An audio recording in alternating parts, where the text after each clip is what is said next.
475 centimeters in feet? First of all, we need to know the value of 1 centimeter in feet. It's always 1 centimeter equals 0.03280839895 feet. Now we have to multiply 0.03280839895 by 475.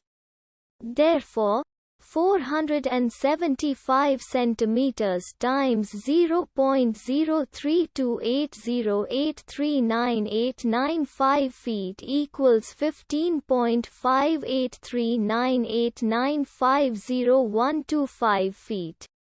So, in other words, 475 centimeters equals 15.58398950 feet.